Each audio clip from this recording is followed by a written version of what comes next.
Number 4، امتحان کے وقت مصیبت میں اللہ پر بھروسہ رکھنا۔ جب یہ آپ نے آخر آیت میں سنا، پچھلی آیت میں وَعَلَىٰ رَبِّهِمْ يَتَوَكَّلُونَ، ایمان والے دائیں بائیں دیکھتے نہیں، ایمان والے اللہ پر بھروسہ رکھتے ہیں۔ وَعَلَىٰ رَبِّهِمْ، ہمارا رب وہ ہے نا، اس نے ہم کو پیدا کیا، اس نے رزق دیا، اس نے سارا انتظام کائنات کا کیا، وہی سب کچھ کرتا ہے۔ ہمارے مسائل کون حل کرتا ہے؟ وہی۔ راحت اور مصیبت دونوں حالات اسی کی طرف سے آتے ہیں، اسی کی طرف نگاہ ہونا چاہیے۔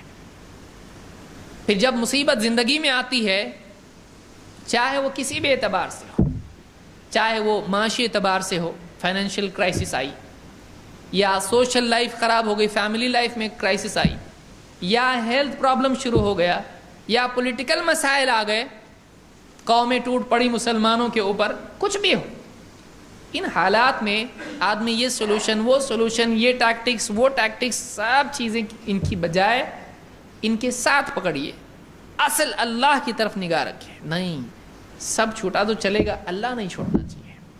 یا کبھی ایسا دکھائی دے ارے ابھی تو حالات ایسے بگڑ گئے ہیں کہ ابھی سدھرنے کی امید نہیں ہے، آدمی کہ نہیں، ایسا کبھی نہیں ہو سکتا ہے، اللہ جو چاہے کرتا ہے۔ اللہ تعالیٰ سب کچھ ختم ہونے کے بعد پھر سے کر سکتا ہے۔ آپ دیکھیے قوموں کی حالت اللہ نے کیا بتائی۔ ایک نبی جا رہے تھے، کہا اللہ کیسا زندہ کرتا ہے تو مردہ کو، اللہ نے ان کو بھی موت دے دی، ان کے ساتھ جو جانور تھا اس کو بھی موت دے دی۔ پھر اللہ نے ان کی آنکھوں کے سامنے اس کئی سالوں کے بعد میں ان کو واپس سے زندہ کیا، اور انہوں نے اٹھ کے دیکھا تو ان کا جانور کیا ہو چکا ہے، مر کے سڑ گل کے ہڈیاں اس کی بچی ہوئی ہیں۔ اللہ نے بتایا دیکھو ہم ایسا زندہ کرتے ہیں، اس کی ہڈیوں پہ گوشت چڑھا، اس میں جان آئے، واپس سے وہ کھڑا ریڈی۔ مردہ کو اللہ زندہ کر دیا۔ اللہ تعالیٰ سب کچھ ختم ہونے کے بعد بھی واپس سے سب کچھ کر سکتا ہے۔ اللہ کے نبی صلی اللہ علیہ وسلم کے پاس کچھ تھا، کوئی فوج تھی، کیا تھا؟ اکیلے آپ کھڑے ہوئے صفا کی پہاڑی پر، آپ نے دعوت دی، 1 2 3 4 5 50 100 313 اور نہ جانے کتنے، اس کے بعد بڑھتے گئے۔ اللہ نے مسلمانوں کو غلبہ دیا، حالات اونچے نیچے ہوئے، کبھی بدر ہوئی، کبھی احد ہوئی، کبھی خندق ہوئی، کبھی حدیبیہ ہوئی، حالات بدلتے گئے، لیکن اخیر میں اذا جاء نصر اللہ والفتح، اللہ نے فتح مسلمانوں کو دی دی۔ غلبہ ایمان اور اہل ایمان کے لیے ہے، بشرطے کہ وہ واقعی ایمان والے ہوں۔ گلے میں تعویذ لٹکا کے اور یہاں وہاں بابا کعبہ دونوں بھی چل رہا ہے، یہ ایمان ہے؟ کیسے مدد آئے گی اللہ کی؟ خالص اللہ کا ہو جائے بندہ، اللہ کی مدد آتی ہے۔ تو اللہ پر توکل کرنا، کچھ بھی ہو جائے اللہ سب کچھ کر سکتا ہے۔ ہمارے پاس کچھ نہیں ہے، اللہ کے پاس تو سب کچھ ہے نا۔ جب کوئی نہیں تھا اللہ تعالیٰ نے ابابیل بھیج کے بچایا کہ نہیں؟ کعبہ کے وقت میں کوئی بابا تھے کیا؟ جب ابرہہ آیا کعبہ کو ڈھانے کے لیے تو نہ اللہ کے نبی صلی اللہ علیہ وسلم ہے، نہ صحابہ ہیں، نہ کوئی دوسرا نبی ہے، نہ کوئی فوج ہے، نہ کچھ ہے، کچھ بھی نہیں ہے۔ اللہ تعالیٰ نے کیا کیا؟ آسمان سے پرندے بھیج کے اس پورے لشکر کو کیا کر دیا؟ ختم کر دیا، سڑا دیا ان کو۔ واپس بھاگے تو بھاگنے بھی نہیں دیا ان کو، بھاگتے بھاگتے مرے ہو، زیرو، سب کو ختم کر دیا اللہ نے۔ اللہ وہ ہے، اللہ کو ہماری مدد کی ضرورت نہیں ہے، ہم کو اللہ کی مدد کی ضرورت ہے۔ تو اللہ تعالیٰ بغیر کسی کے بھی سب کو، یہ اعتماد دل میں ہونا چاہیے آدمی کے۔ آدمی کی یہ قوت ہے جو آدمی کو کھڑا کرتی ہے۔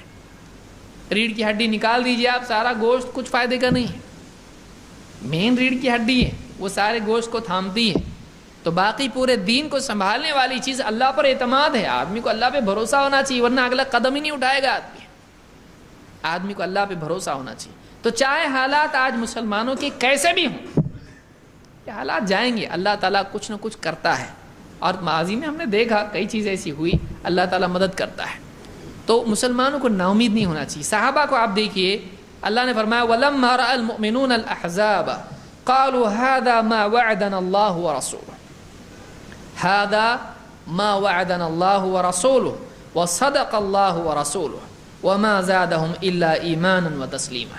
سورہ الاحزاب میں آیت نمبر 22 میں اللہ نے فرمایا جب ایمان والوں نے کفار کا لشکر دیکھا تو اس وقت میں کیا ان کی زبان سے نکل، ڈر نہیں گئے اب کیا ہوتا ہمارا، اب تو مصیبت ہو گئی، اب تو برباد ہو جائیں گے ہم لوگ، نہیں، صحابہ پکے لوگ تھے، وہ مخلوق اور خالق کا فرق جاننے والے لوگ تھے، وہ مخلوق کی عاجزی اور خالق کی قدرت دونوں کو جانتے تھے۔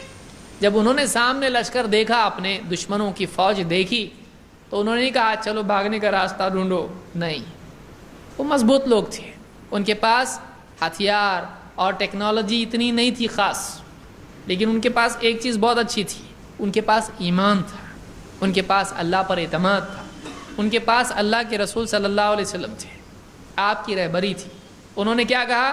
جیسے انہوں نے دیکھا دشمنوں کو، انہوں نے کہا ھذا ما وعدنا اللہ ورسولہ، ارے یہی تو ہے جس کا اللہ اس کے رسول نے وعدہ کیا، ایسا ہو کے رہے گا؟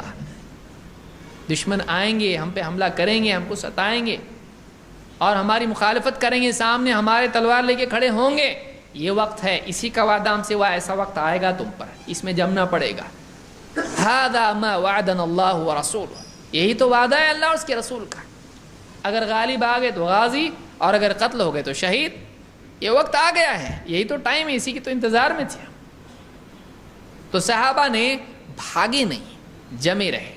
ھذا ما وعدنا اللہ ورسولہ وصدق اللہ ورسولہ، اور اللہ اور اس کے رسول نے سچ کہا تھا، یعنی جو کہا تھا ہم آنکھوں سے دیکھ رہے ہیں، اور ان کی بات بالکل سچی تھی، تو ہم نے تبھی سچ مانا تھا، اب دیکھ کے تو اور یقین کیا ہو گیا؟ بڑھ گیا۔ اگر پہلے سے یقین نہیں ہو تو یقین آئے گا یا شک آئے گا، لیکن پہلے سے اگر یقین تھا تو اب یقین کیا ہو گیا؟ بڑھ گیا۔ وَمَا زَادَهُمْ إِلَّا إِيمَانًا وَتَسْلِيمًا، اللہ فرماتا ہے کہ اس حال نے ان کے ایمان اور ان کی فرما برداری میں اور زیادہ اضافہ کر دیا۔ تو واقعی ایمان والا جب ہوتا ہے آدمی اور اپنے دل کو اللہ اور اس کے رسول کے حکم کے لیے تیار کیے ہوئے ہو اور آزمائشوں کے لیے وہ تیار رہے، تو جب آزمائش آتی ہے تو اس کو ایسا لگتا ہے دیکھو امتحان کا وقت آ گیا، اب جمنے کا وقت آ گیا۔ جو آدمی یہ جانتا ہو امتحان تو آئے گا اور اس میں جمنا پڑے گا، پاس ہوا تو بہتر، فیل ہوا تو مشکل، تو جیسے ہی وہ امتحان کی گھڑی دیکھتا ہے وہ پہچان لیتا ہے، ہاں دیکھو اب آیا امتحان۔ جیسے ایک آدمی بدعات میں، شرکیات میں پڑا ہوا تھا، اب بیچارہ آیا قرآن کی طرف، سنت کی طرف، توحید کی طرف، اتباع کی طرف، بیٹے کے گلے سے تعویذ نکالا، گھر میں سے یہ خرافات نکال دی، اب بیمار پڑ گیا بچہ۔ اب بڈھی نانی آئی، بولی تھی نا میں نے، تو اب ایسے حالات جب آتے ہیں، اگر اس کا دل پکا ہے وہ کیا کہے گا؟ مجھ کو معلوم تھا ایسا ہونے والا ہے، یہ میرا امتحان ہے۔ کیوں؟